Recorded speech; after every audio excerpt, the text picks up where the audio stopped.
Hey everybody, well we're trying to wrap up August here in South Louisiana. It's a little bit less humid and just a couple of degrees cooler, but it definitely makes a difference. Let me show you what we got going on out here.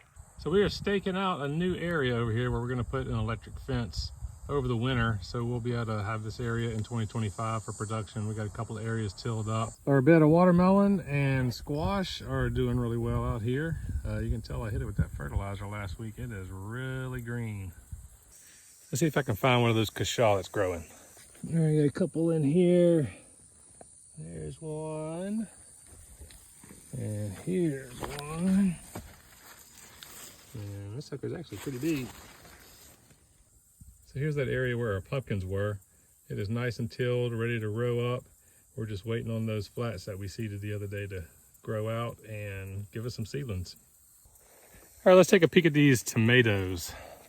All right, so by far what has set the most fruit and is actually starting to turn a little bit are these Juliet cherry tomatoes. There's plenty of tomatoes on those. There's a nice little cluster right there. And we do have some fruit set on some of these other varieties. That's a Florida 91. There's some Creole out here. Hadn't seen much Brandywine setting fruit yet. There's a couple of other things setting out here. Not a whole lot of fruit set, but plants look good. I just can't get these guys to set much fruit. Too hot.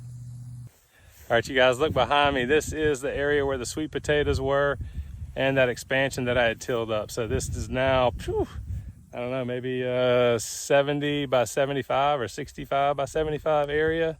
That's all tilled up, looks beautiful, ready to go. We're just waiting on those seedlings to grow out, and we're gonna row this sucker up and plant.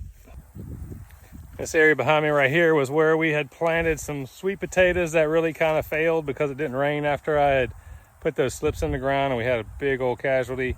It's probably only 30% of them survived, but we ended up putting some watermelon vines in here, so this is looking pretty good too. There's a few watermelons back there, but I'm surprised at how well the remaining sweet potatoes are doing. We actually might get to dig some more sweet potatoes.